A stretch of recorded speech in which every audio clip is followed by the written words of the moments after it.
1 p.m., a severe thunderstorm capable of producing a tornado was located 8 miles east of Homer City, moving northeast at 60 miles per hour.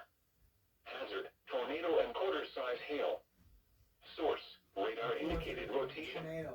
Impact, flying debris will be dangerous to those caught without shelter. Mobile homes will be damaged or destroyed. Damage to roofs, windows, and vehicles will occur. Tree damage is likely.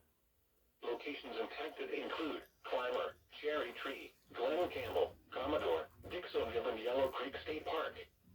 Move to an interior room on the lowest floor of a well-built building away from windows. If you are outdoors, in a mobile home, or in a vehicle, move to the closest substantial shelter and protect yourself from flying debris. Repeating, a tornado warning has been issued until 2:15 p.m. for the following county: Indiana, Pennsylvania,